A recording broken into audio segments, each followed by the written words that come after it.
A cop stopped a woman on a bike, trying to show who's in charge on the road. He shoved her roughly, thinking she was just an ordinary woman.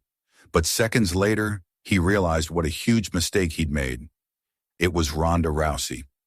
Subscribe to the channel and tell us in the comments where you're watching from.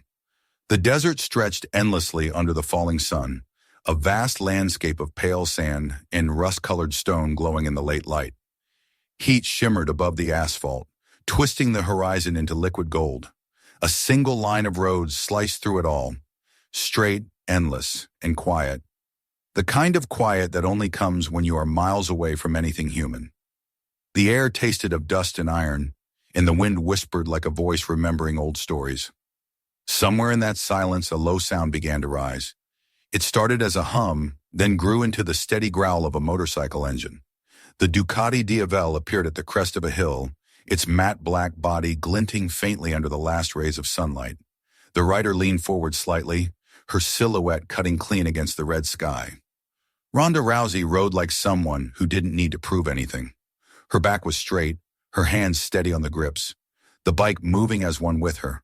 The wind tore at her jacket, tugged at the strands of blonde hair escaping the edge of her helmet. But she didn't fight it. She let the elements take what they wanted. Every mile behind her was a mile away from the noise she had left. The arenas, the crowds, the flashing cameras, the headlines, the world she had conquered and then rejected.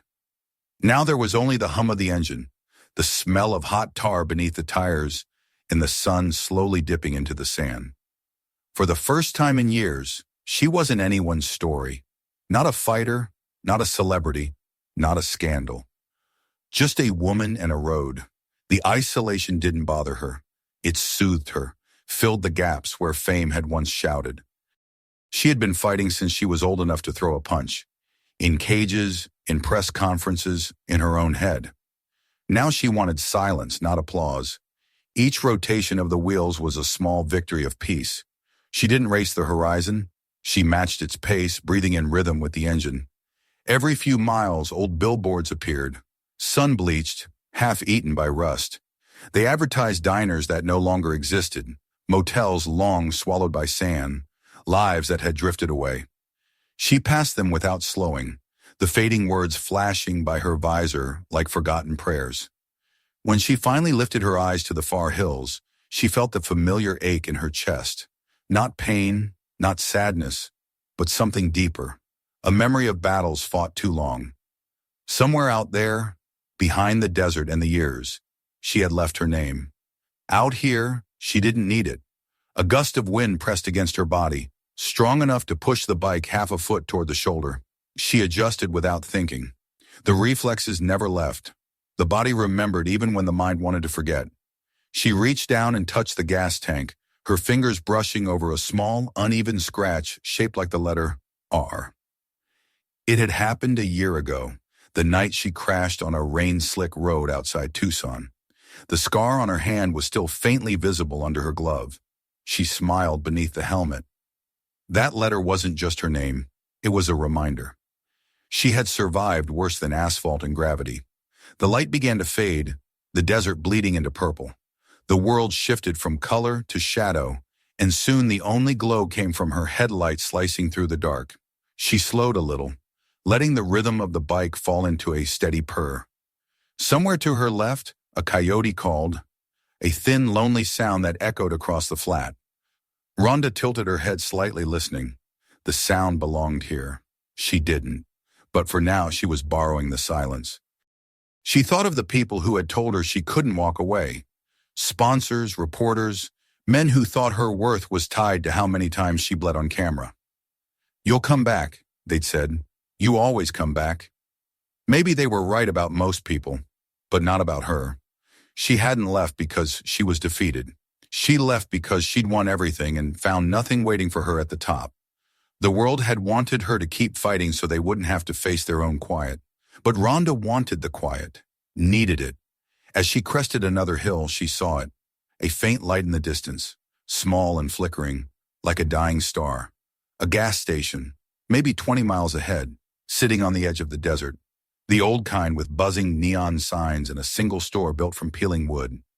She checked her fuel gauge. She had enough to keep going, but something in her said stop. Not because she needed gas, but because every traveler eventually needs a witness, even if it's just a stranger selling bottled water under fluorescent lights. She downshifted slightly and leaned into the next curve. The wind cooled as night took hold. The temperature dropped fast in the desert. She felt the chill crawl under her jacket, but she didn't mind. It was honest weather. No crowds, no heat of stage lights. Just the world as it was.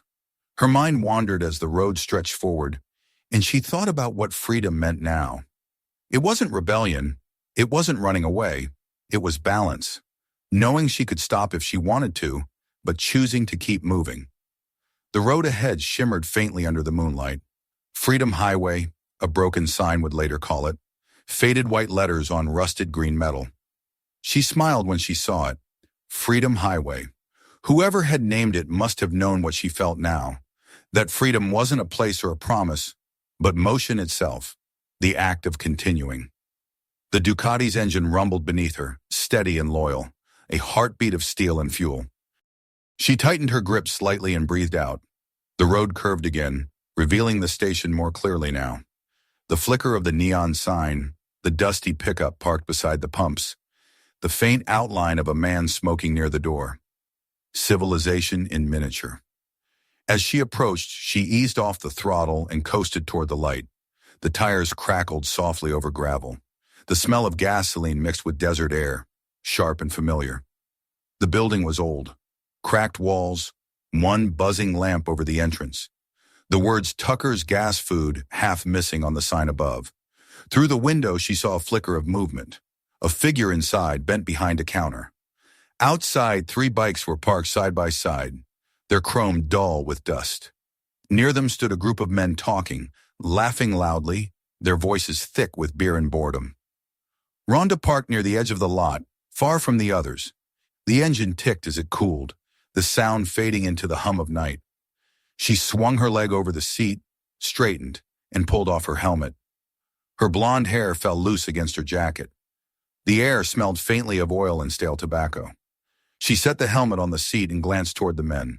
They were watching her now, not hiding it, not subtle, the kind of stares that come with curiosity wrapped in challenge.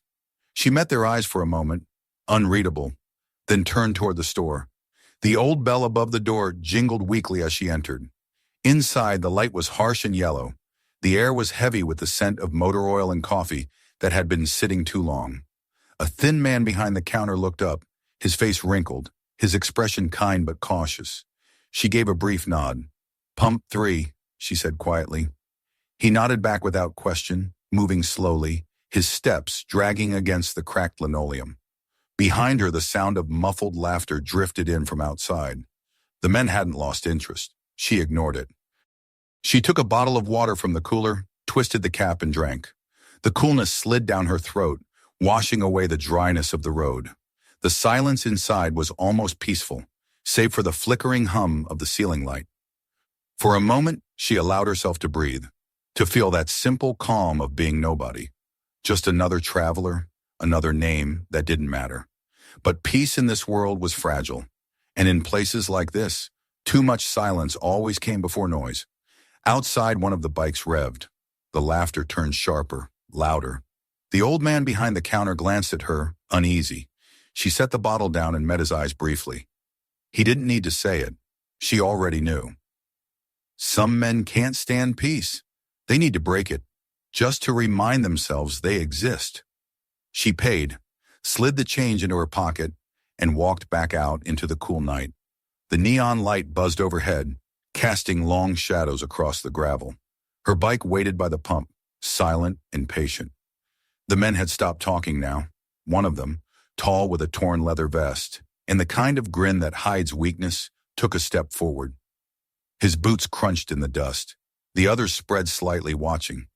She didn't alter her pace, didn't flinch. Her hand brushed the tank as she passed, the R-shaped scar catching the light. Somewhere deep inside, her instinct stirred, the quiet readiness of someone who knows what's coming before it happens. But she said nothing. The desert around them was still, listening. Somewhere far away, a coyote howled again. Ronda looked up at the moon, then at the long ribbon of road disappearing into the dark. Freedom wasn't a gift. It was a fight you kept winning, quietly, mile after mile. She straddled the bike, turned the key, and the engine came alive again. The light fell over her face, sharp and pale. She could feel their eyes on her, waiting, measuring. But for now, none of them moved. The desert wind picked up, swirling dust around the station. The neon light flickered once, then steadied. Ronda slipped on her helmet and adjusted her gloves. The Ducati's growl deepened, merging with the wind. For a heartbeat, everything was still. Then she rolled forward, smooth and controlled, the tires crunching softly. The men watched her leave, their faces unreadable in the shadows. The glow of her taillight faded down the road until there was nothing left but darkness and the hum of an engine fading into the night. She didn't look back. Not yet. The night was only beginning. The sound of the Ducati's engine faded into the night, a low growl swallowed by the vastness of the desert. Ronda didn't ride far. She stopped just beyond the reach of the gas station's flickering light, dismounted and stood beside her bike for a moment. The wind had shifted, carrying with it the faint hum of laughter and a revving engine. She could still feel their eyes on her, even from a distance. The kind of gaze that follows you not out of admiration, but out of resentment. She'd seen it before, in locker rooms, in bars after fights, in the faces of men who couldn't accept strength that didn't look like theirs. It was the same now. Some things never changed. She took a slow breath, lifted her helmet slightly, and let the cool night air touch her face. The stars above were sharp and bright, 1,000 silent witnesses to a world that refused to learn. She told herself to move on, just ride, leave them behind. But she knew how it worked. Some men didn't let things go. Their pride wouldn't let them. And the kind of pride she'd seen in those eyes always came back looking for a fight. She set the helmet on the seat, unscrewed the gas cap, and filled the tank. The smell of fuel mixed with the dry scent of dust and oil. Every sound seemed louder in the night. The ticking of the pump, the rustle of grit under her boots, the faint buzz of neon behind her. The desert was too quiet. She capped the tank, took a long drink from her water bottle, and turned toward the station. The glow from the windows painted her shadow long across the gravel. Inside, she could see the old man still behind the counter, his head bent as if trying to disappear into the register. For a moment, she almost pitied him. A man too old to leave, too afraid to stand up to the kind of trouble that passed through places like this. When she stepped inside again, the bell above the door gave a tired ring. The air was thick with stale smoke and the metallic scent of tools. The old man looked up, his eyes flickering toward the window, then back to her. "They're still out there," he muttered. "Don't look their way." His voice carried the weight of years, a man who had seen violence enough to recognize its scent before it started. Ronda nodded once, quietly. She didn't need to be told. The tension was already coiling in her stomach like a spring. She opened a small fridge, took another bottle of water, and turned toward him. "How long they been hanging around?" she asked. He shrugged, nervous fingers tapping the counter. "Couple days. The kind that show up, drink cheap beer, and look for someone to make bleed. You're not the first they've stared down." His voice lowered. "But you might be the first that stares back." Ronda set the bottle on the counter and slid a few bills toward him. "Keep the change," she said. He nodded but didn't smile. Outside, one of the engines revved again. Louder this time, a deliberate sound. The kind meant to test how much patience someone had. The old man flinched. "They're just kids," he said, more to himself than her. "But kids like that kill people." Ronda looked at the door. Then they should have stayed home tonight. She stepped outside again, and the heat from the lights met the cold breath of the desert. The men had moved closer, 3 of them now standing near her bike, pretending to admire it. The tallest of the group, the one with the torn leather vest, turned his head when he heard the door creak. His grin was wide and careless, but his eyes were sharp with the kind of arrogance that only grows in empty places. "Hey there, champ," he called, his voice dragging through the dry air. "That your ride?" Ronda didn't answer. She walked past them, her movements calm and deliberate, and reached for her helmet. The man stepped closer, boots crunching over gravel. We were just saying, he continued, that's one hell of a machine for someone traveling alone. You sure you know how to handle it? The others laughed low and mean. She ignored them, set her helmet down, and started to put on her gloves. The laughter grew louder. You're that fighter, ain't you? The man said, his tone tightening. Ronda Rousey used to beat people up for money. Thought you were done with that. Guess you're just running now. Her hand stilled for a moment on the glove strap. Guess you should have left it at that, she said quietly. Then she slid the glove tight, turned and met his gaze. His grin wavered. Maybe it was the look in her eyes. Calm, direct, without the smallest hint of fear. It was the kind of look that made people forget whatever confidence they thought they had. He recovered fast, smirking again, but his voice was sharper now. You think you can just walk away from me? He said, stepping in closer, close enough that she could smell the alcohol on his breath. His friends shifted, forming a loose half-circle around her. The gas station's lights flickered, casting them all in ghostly yellow. The desert was silent, except for the distant hum of a passing truck that didn't stop. I'm not looking for trouble, she said evenly, but you won't like it if you find it. That made them laugh harder. The tall man leaned in, his tone mocking. You used to fight people in cages, right? So what happens when there's no cage? He flicked his cigarette at her feet. You still that tough? Rhonda sighed, not out of fear, but out of disappointment. She'd hoped to avoid this. Some lessons, though, could only be taught one way. When he reached for her arm, his fingers barely brushed her sleeve before she moved. A twist of her wrist, a shift of her balance. His arm locked and she turned his own weight against him. The sound was sharp and final. He hit the ground face first. The breath knocked out of him. The others froze, eyes wide. She stepped back, steady, controlled. No wasted motion, no anger, just precision. The man groaned, clutching his arm, trying to rise. You, he started, but she cut him off with a look. I told you not to touch me, she said. Her voice was low, calm as stone. She grabbed her helmet, put it on, and swung her leg over the bike. The engine came alive beneath her, its roar swallowing the silence. The men stepped back instinctively, blinking against the dust her tires threw into the air. For a moment, everything was still again. She looked at them through her visor, 3 figures frozen in their own disbelief. Then she was gone, the taillight shrinking down the highway till it was only a red spark against the dark horizon. The laughter didn't return. The tallest man sat up slowly, his pride bleeding faster than his skin. His friends helped him to his feet, muttering curses, glancing down the road. You just gonna let her ride off like that? One of them said. He spat into the dirt. Hell no, the leader growled. Nobody makes me look like that. He turned toward the station, saw the old man watching from the window, and kicked the door hard enough to shatter the glass. The old man ducked behind the counter, heart pounding. Where is she headed? The biker demanded, stepping inside, shards of glass crunching under his boots. The old man didn't answer. The biker slammed his fist on the counter. Where? He barked again. The old man pointed shakily down the highway, his voice trembling. West! Toward the canyon road. The biker smiled, a cruel, crooked thing. Good, he said. Then that's where we'll find her. They left as suddenly as they came, engines roaring into the night, dust swirling behind them like smoke. The neon sign flickered, then went dark. One more piece of the desert swallowed by silence. Out on the open road, Rhonda kept her pace steady. The adrenaline was gone, replaced by a familiar calm that came after every fight she never wanted to have. The desert unfolded endlessly before her, and the moon climbed higher, pale and watchful. She knew it wasn't over. Men like that didn't back down, they regrouped. Pride was a poison that always came back stronger the second time. She glanced in her mirror once.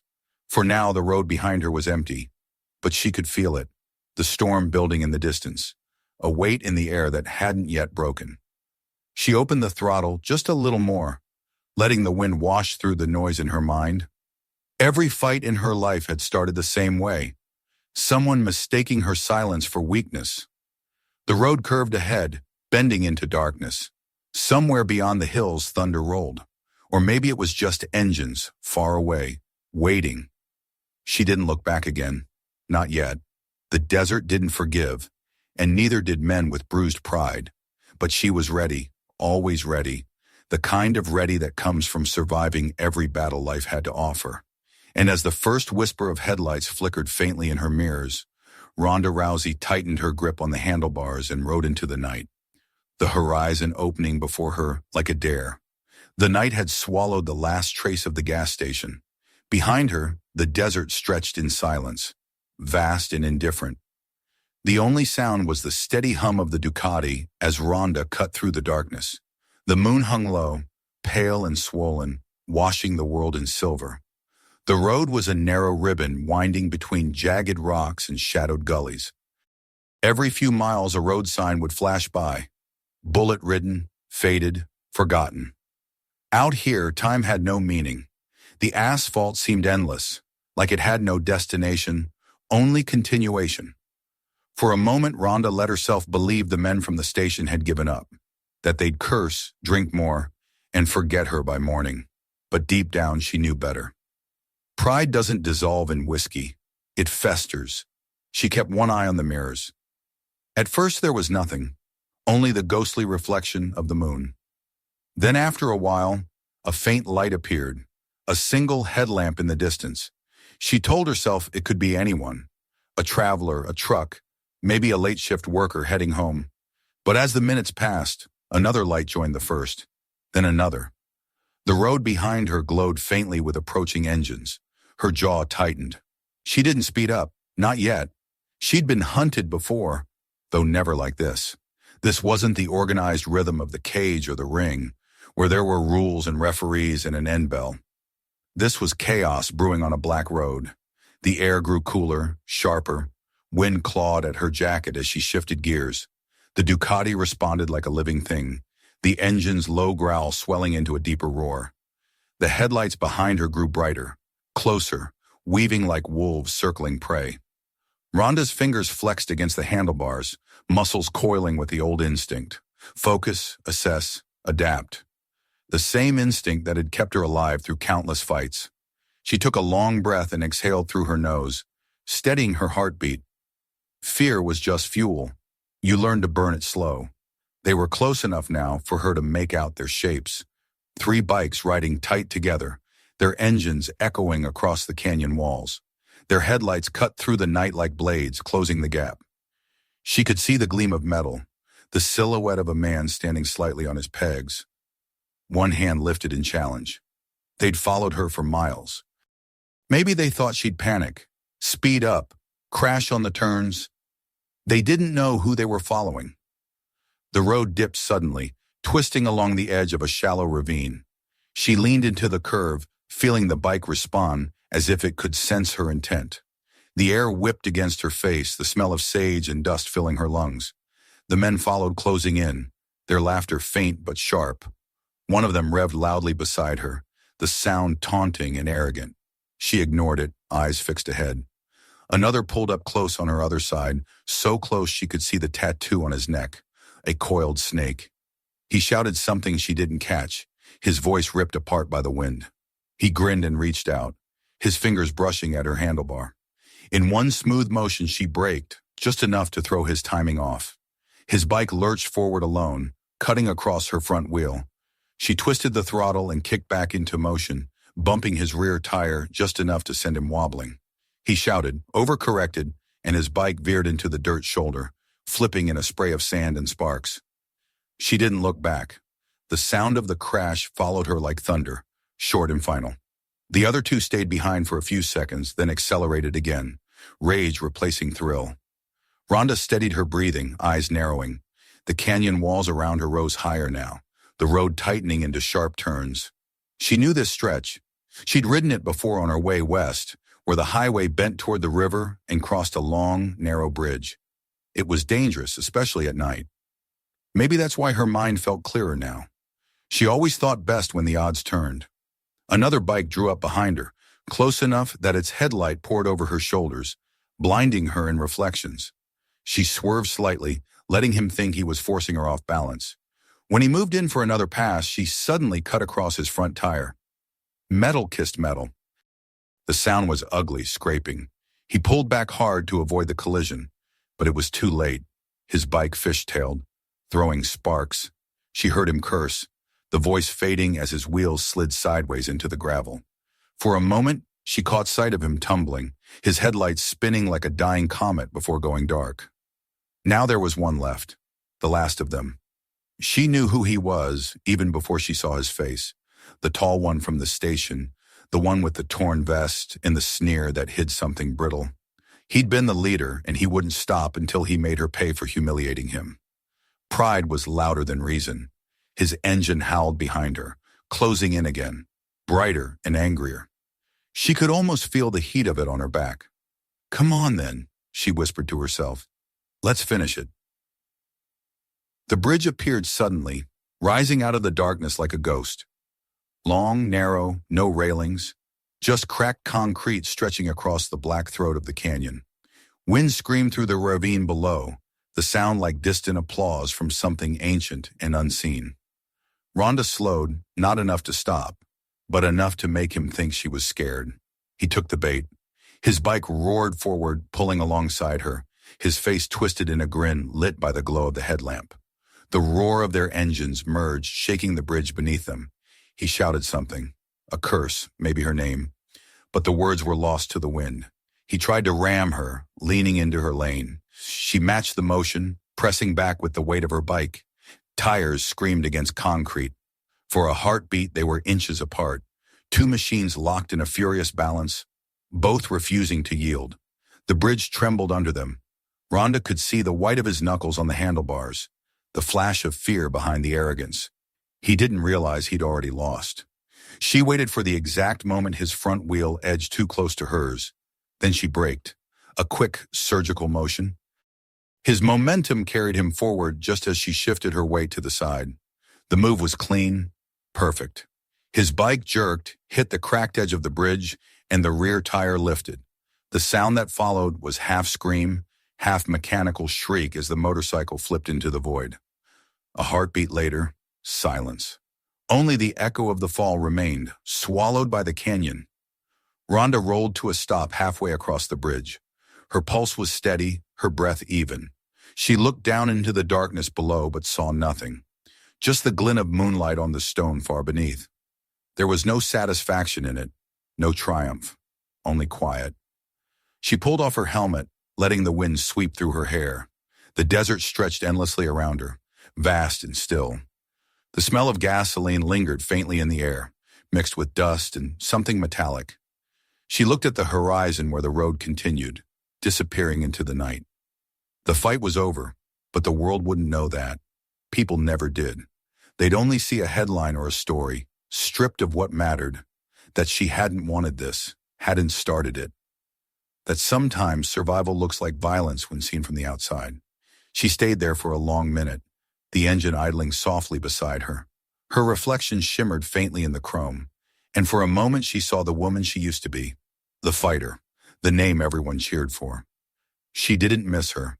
That version of herself had fought for attention. This one fought only for peace. The moonlight flickered across the Ducati's body like water. It was time to go. She put her helmet back on, kicked the stand up, and turned the bike toward the road ahead. The tires rolled smoothly onto the asphalt, humming with quiet certainty. Behind her, the desert swallowed every trace of what had happened. No blood, no sound, just the endless breath of the wind moving through the canyons. Ronda didn't look back. There was nothing back there she needed to see.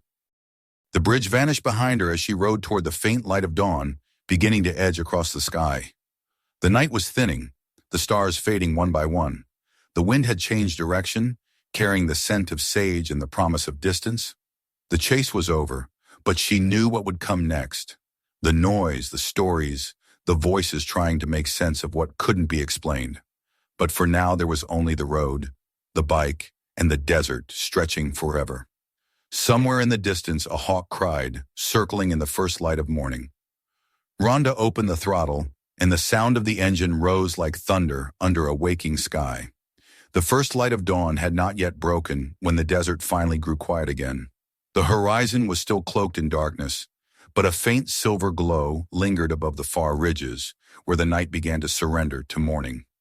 Ronda's Ducati rolled along the narrow highway, its headlamp cutting a lone path through the dust. The road beneath her felt alive, humming with the memory of the chase. The air still smelled faintly of burnt rubber and gasoline. She had left behind the wreckage, but not the weight. The silence that followed violence was heavier than noise. It pressed on her like gravity. Her shoulders ached from tension, but her mind was clear. She had always known it would end like this. Not in a ring, not in front of cameras, but on some forgotten road where no one would understand what survival really looked like. The men who had come for her had made their choice. She had made hers. Still, as the desert wind brushed against her face, she couldn't escape the thought that this wasn't finished. Some fights never ended with the last punch. They lingered, echoing inside you long after the noise faded. She slowed the bike as the road curved toward a cliffside. The moon was low now, hovering just above the horizon like a dying ember. Ahead, she could see the faint outline of a long bridge stretching over a canyon, its guardrails rusted and broken in places. The same bridge she had crossed during the chase, but now she was coming to it again, from the opposite side. It stood there like a memory or maybe a reckoning. She cut the throttle and coasted forward until the tires touched the cracked concrete. The wind rose from below, cold and sharp, carrying the echo of distant water far beneath. She stopped in the middle and turned off the engine. The sudden quiet was so complete it almost rang. She took off her helmet, resting it on the seat beside her. For a long moment she just stood there, breathing in the air that smelled of dust and iron. The canyon stretched beneath her, endless and black. Somewhere down there lay the wreck of the man's motorcycle, twisted and broken against the rocks. She couldn't see it, but she didn't need to. She had felt it in the way the air had gone still when he fell. He had made his choice too. It didn't make it easier. The wind picked up, whipping strands of hair across her face. She closed her eyes. There was something sacred about the sound of the wind in open spaces. It reminded her that the world didn't care about who won or lost, who was right or wrong. It just moved forward, indifferent, eternal. She opened her eyes again and looked at the horizon. The faintest streaks of light were starting to touch the edges of the sky. A new day was coming, whether she wanted it or not. Behind her, an engine roared. It was faint at first, carried on the wind, then grew louder. Not one, but several. Ronda turned slowly, her jaw tightening. Headlights appeared in the distance, cresting the rise of the road. The light spilled across the bridge, washing over her like a spotlight. She exhaled softly, steadying herself. So it wasn't over after all.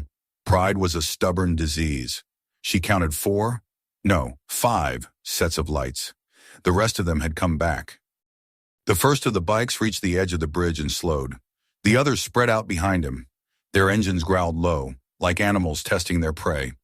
At the front was the man she'd thrown down back at the station, his arm now wrapped in a splint, his face marked by bruises, his eyes burning with rage.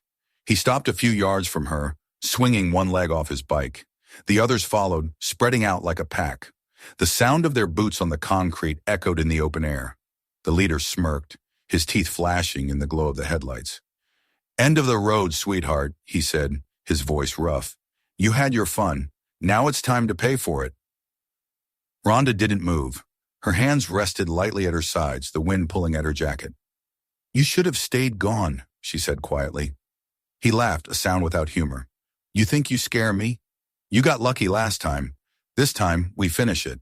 He gestured with his chin toward the canyon. "No one's around. Nobody's filming. You can scream all you want." One of the others spat on the ground. "You broke Ray's ribs," he growled. "You think we'd just forget that?" Rhonda's gaze didn't shift.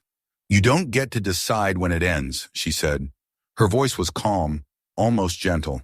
That tone, more than anything, seemed to set them off. The leader's smirk twisted into a snarl. He lunged first, charging toward her with a roar. The sound of his boots and breath collided with the rush of wind. Ronda moved as if time had slowed. She sidestepped, turned her body just enough to let his momentum carry him forward, then brought her elbow up hard into his ribs. The impact was solid, sharp. He gasped, stumbling, and before he could recover, she pivoted and swept his leg. He hit the concrete with a thud that echoed over the canyon. The others hesitated for a heartbeat, then rushed in together. Ronda didn't retreat. She moved into them. The first swing came wild, a clumsy arc of a baton. She blocked with her forearm, grabbed the man's wrist, twisted, and the baton clattered to the ground. She struck once to the throat, enough to drop him gasping, then turned to face the next. The air was full of noise now. Shouts, curses, the scuff of boots. A hand grabbed her jacket. She spun, used the grip to pull the man forward, and drove her knee into his stomach. He folded, wheezing, and she shoved him aside. The leader was back on his feet, blood running from his nose. "You're dead!" he screamed, swinging a chain he'd pulled from his belt. It cut through the air with a hiss.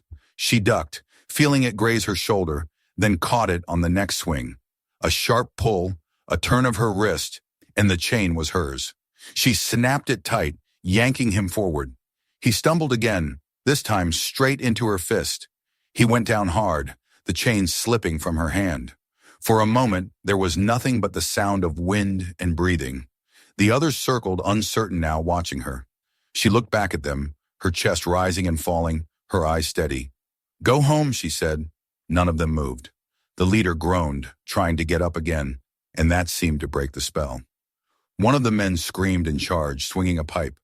Ronda met him halfway. A block, a twist, a strike to the jaw, and he was on the ground beside his friends. The headlights flickered across the bridge, catching the dust in the air like falling ash. The leader rose again, staggering, eyes wild. "You think you can just walk away from this?" he spat. "You think this ends because you say so?" He pulled a knife from his boot, the blade glinting in the light. His voice broke with rage. "You don't tell me when it ends. I do." Ronda took a step forward, her expression unchanged. "Then end it," she said softly. He charged. She didn't back away. The knife flashed, slicing through the air, but she was already moving. Her hand caught his wrist, twisted hard, and his scream ripped through the night. The blade clattered across the concrete and spun into the dark. She pulled him close, her face inches from his. "You had your chance," she said, her voice low and final. Then she released him and drove her palm into his chest. The force sent him staggering backward. He tripped on the broken edge of the bridge, arms flailing, and for a brief second his eyes met hers. Not angry now, just terrified. Then he was gone, swallowed by the canyon below. The others froze.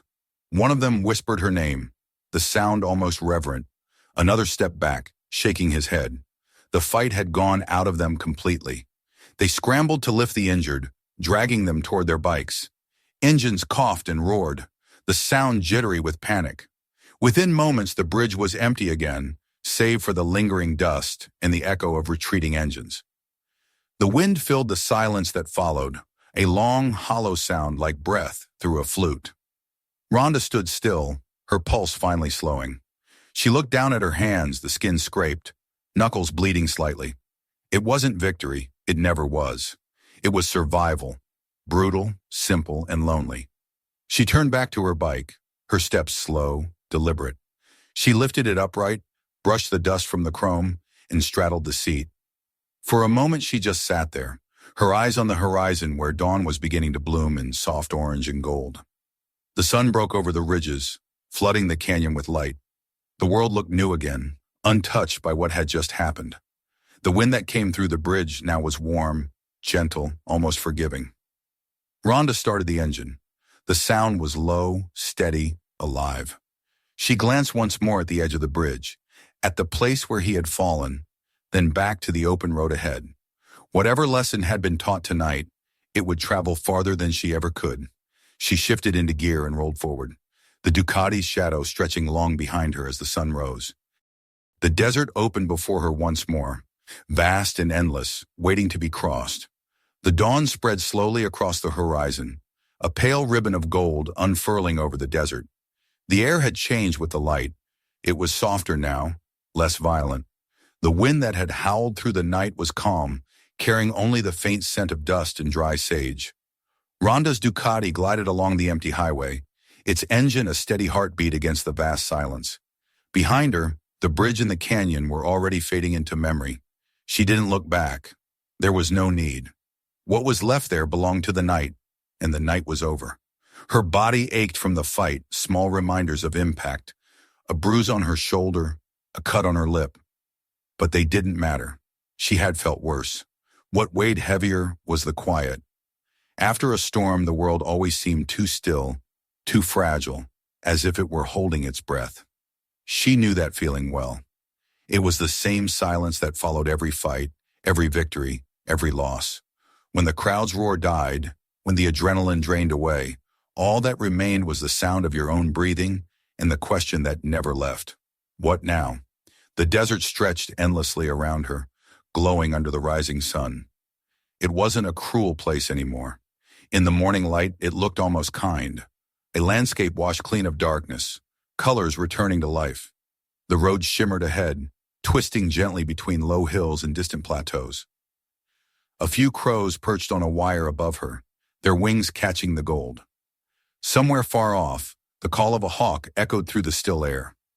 Life continued, untouched by what had happened. The world didn't stop for blood or justice. It just kept turning. She eased off the throttle and coasted, letting the bike roll in silence for a while.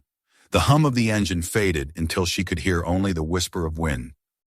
Her reflection flickered briefly in the chrome of her handlebars, and she studied it for a moment. Not with pride, not with regret, but with something quieter. She wasn't sure who the woman in the reflection was anymore. The fighter? The fugitive? The survivor? Maybe all of them. Maybe none. What she knew was that she felt lighter. Not free exactly. Freedom was never permanent, but lighter. Like the weight of something old had finally lifted, even if only for a while. Up ahead, a road sign appeared, half buried in sand. It pointed toward a small town 20 miles ahead. The letters faded and worn.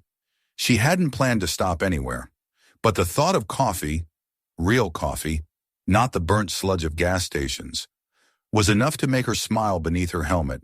She shifted gears and accelerated, the Ducati responding with smooth obedience. The road dipped, the wind rose, and for the first time in days she felt the faintest flicker of peace. When she reached the outskirts of the town, it barely looked like a town at all, just a scatter of buildings, a rusted water tower, a diner with a hand-painted sign that read, Rosie's Cafe. A single truck was parked out front, dust clinging to its windows.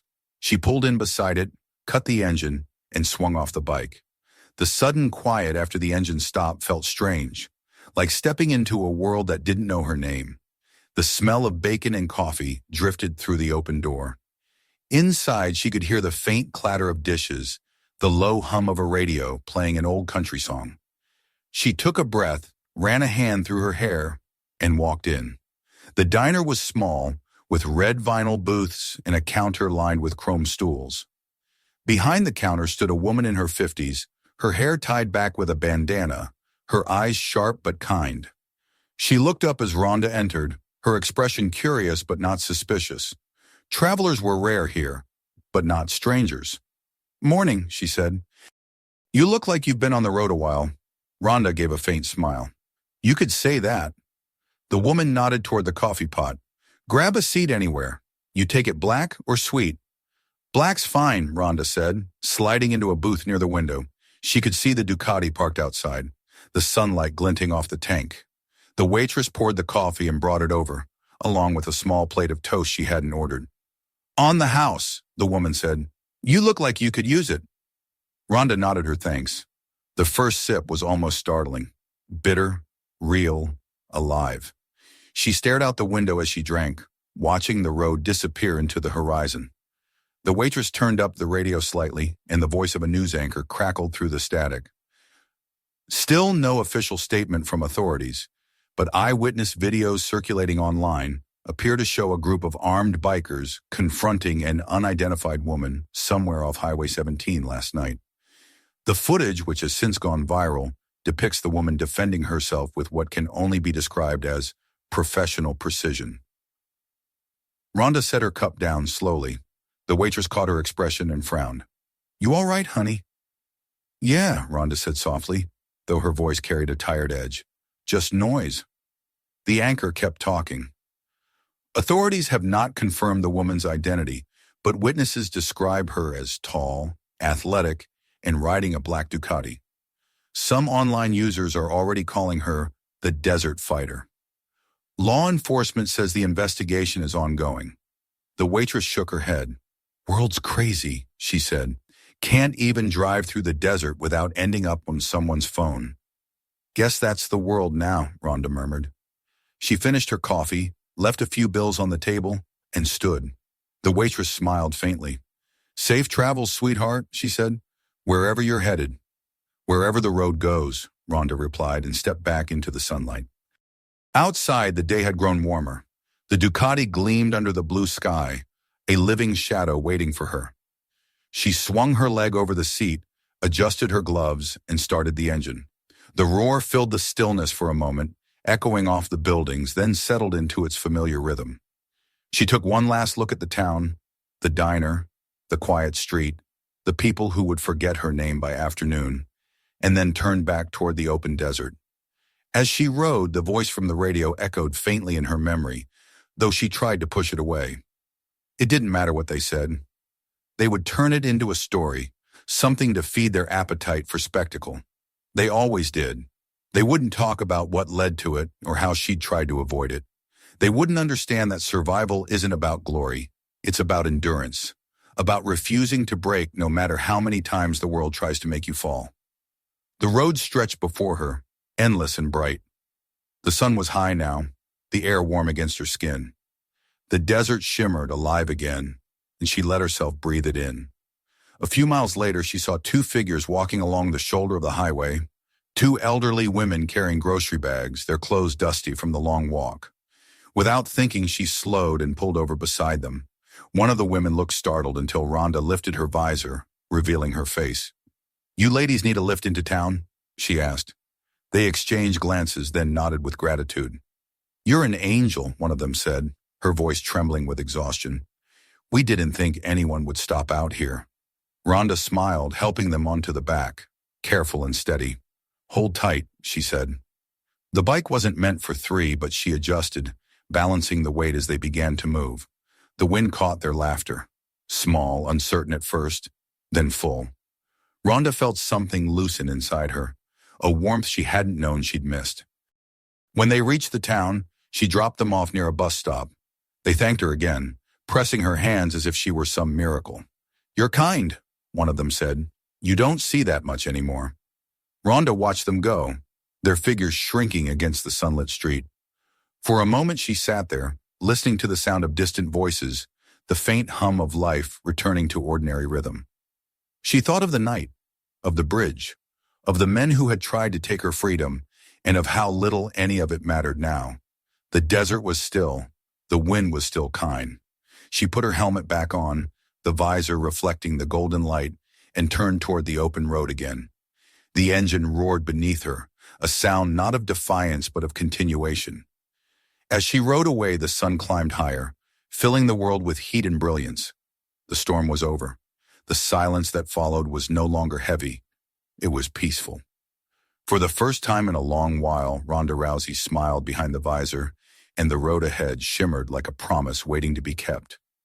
By the time the sun began to tilt toward the west, the desert had changed its colors again. The sky burned orange near the horizon and deepened into violet above, and the heat that had pressed down all afternoon was fading into something gentler. Rhonda had been riding for hours, her shadow stretching long across the road beside her. The hum of the Ducati had become almost hypnotic, blending with the sigh of wind that rolled across the open plains. Every few miles, the highway dipped into a shallow valley, then climbed again toward a view that seemed to stretch forever. She didn't know exactly where she was anymore, and for the first time in years, that felt right. The events of the past night were already dissolving into the rhythm of motion. They existed somewhere behind her, reduced to flashes, the roar of engines, the sting of adrenaline, the wind on the bridge, but they no longer weighed on her. The road had taken them, like it took everything. Out here, nothing stayed. The desert had its own way of cleansing what people brought into it. She had always believed the world had a memory for violence, that it left invisible scars in the air. But as she rode beneath the endless sky, she began to think maybe she was wrong. Maybe the earth didn't hold grudges. Maybe it simply endured, waiting for people to learn how to be still. A hawk drifted above her, riding a current of air without effort.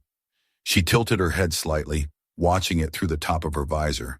Its grace reminded her of the way she used to move in the ring, before the noise and the cameras, before the business of fame turned her fights into performance. There was no audience now, no stakes, just movement, precision, breath. Every twist of the throttle, every lean into a curve was a conversation with the road, a silent promise to keep going. She didn't think of where she was headed, only that she was still in motion. After a while, the landscape began to change. The ground rose and fell in shallow waves, dotted with brush and small twisted trees. The smell of salt carried faintly on the wind, maybe a dry lake bed nearby. She slowed as she crested a hill and stopped the bike at the top. From there, the view opened wide, miles of road unraveling toward the horizon, a thin thread of asphalt cutting through gold and rust-colored earth. The setting sun painted everything in shades of fire. She switched off the engine, and silence flooded in. It wasn't an empty silence. It was full of wind, of distance, of the faint pulse of life buried beneath the stillness. She pulled off her helmet and rested it on the seat, letting the air touch her face. Sweat had dried on her skin, leaving a trace of salt. She wiped it away with her sleeve and exhaled slowly.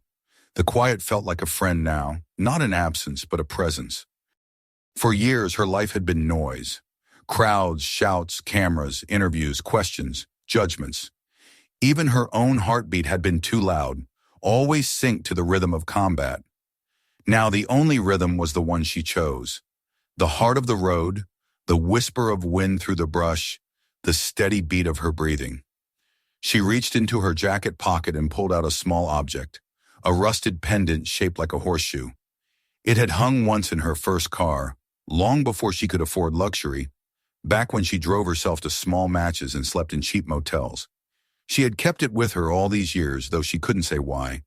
Maybe because it reminded her that she'd started as no one special, just a fighter trying to find her place. She turned it over in her palm, the metal warm from her body heat, and smiled faintly. Somewhere along the way, she had stopped chasing victory and started chasing peace. And now maybe she was finally catching up to it. In the distance, a faint shimmer caught her eye. Another road crossing maybe, or a small settlement. The sun was low enough that its light turned the air to molten glass. She could ride until dark or stop for the night, but the thought of stopping didn't sit right. Rest could wait. The road still had something to show her. She placed the pendant back in her pocket, pulled on her helmet, and started the engine. The roar filled the air again, powerful but steady. She felt the vibration in her bones, a heartbeat louder than thought. The Ducati rolled forward, picking up speed. The wind returned, pushing against her chest and shoulders, lifting strands of hair that had escaped her helmet. The horizon seemed to breathe with her. Every mile brought new colors, the purple edge of twilight, the faint silver of distant stars. She rode through it all, feeling the line between sky and earth blur. Sometimes she thought she could feel the pulse of the planet itself beneath the tires, the slow, eternal rhythm of something vast and patient. It was humbling and freeing all at once. As night settled, the road began to glow faintly under her headlight. The world shrank to that single cone of light, the edges of it fading into black. The stars above multiplied, bright and close, like eyes watching quietly. She imagined each one as a story, a life, a moment of courage or loss. Somewhere out there, people were talking about her again, arguing online, turning what had happened into myth. But those voices felt far away now, irrelevant. Out here, no one cared who she was or what she'd done. Out here, she was just a woman on a motorcycle, following the line between darkness and dawn. The wind grew cooler, carrying the scent of mesquite and sand. She adjusted her posture slightly, relaxing into the motion. Every part of her body moved with the machine, the shift of weight, the balance, the trust. Riding was as close to meditation as she'd ever come. She thought about the old woman's words back at the diner. "You're kind. You don't see that much anymore." Maybe kindness was the real fight, the one the world kept losing, but she could keep trying in her own way. Every small act, Every quiet choice to keep moving instead of striking back was a victory of its own. Hours passed.